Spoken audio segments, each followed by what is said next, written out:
They had solved every problem that plagues our modern world, and dozens more we haven't even encountered yet. But for all their incredible achievements, the Primeborn had one fatal flaw: overconfidence.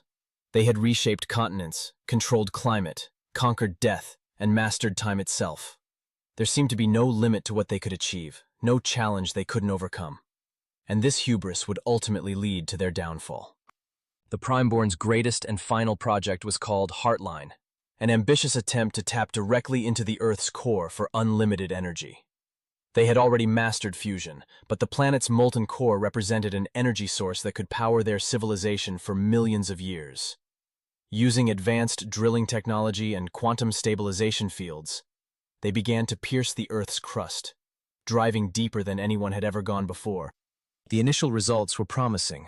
Energy flowed from the Earth's core in quantities that exceeded even their optimistic projections. Cities across Pangaea hummed with unlimited power. New technologies emerged almost daily. The Primeborn seemed poised to transcend their physical existence entirely, becoming beings of pure energy, capable of reshaping reality at will. But they had made a critical miscalculation. The Earth's core wasn't just a source of energy. It was the planet's heartbeat, the driving force behind the magnetic field that protected all life from cosmic radiation. By tapping into this source, they had destabilized fundamental forces that had remained constant for billions of years. The first signs of trouble were subtle. Magnetic anomalies appeared around the drilling sites. Seismic activity increased in regions that had been stable for millions of years. The Primeborn sensors detected fluctuations in the planet's rotation, tiny changes that suggested something was fundamentally wrong. Then, the Earth screamed. The Great Fracture began not as a single catastrophic event, but as a cascade of failures that spread across the planet like cracks in breaking glass. The artificial punctures in the Earth's crust became fault lines of unimaginable magnitude.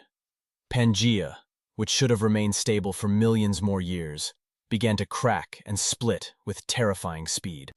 Entire continents buckled and twisted. Mountain ranges rose and fell in matters of days. Oceans boiled and evaporated, then reformed as massive tsunamis crashed across the fragmenting landmasses. The climate control systems that had maintained perfect conditions for millennia failed catastrophically, triggering ice ages and scorching heat waves that alternated with chaotic unpredictability. The Primeborn's magnificent cities, built to last for eternity, crumbled as the ground beneath them shifted and broke. Their transportation networks failed as gravitational fields became unstable. Their quantum computers, dependent on precise atomic alignments, were disrupted by the planet's violent electromagnetic convulsions. Most tragically, the consciousness transfer technology that had granted them immortality became unreliable.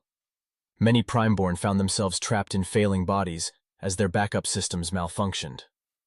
Others were lost entirely, their minds scattered across broken networks that could no longer maintain coherent patterns. The Great Fracture lasted for centuries, a period of geological chaos that rewrote the planet's surface and destroyed every trace of Primeborn civilization. Those who survived the initial catastrophe found themselves facing an even more insidious enemy: radiation.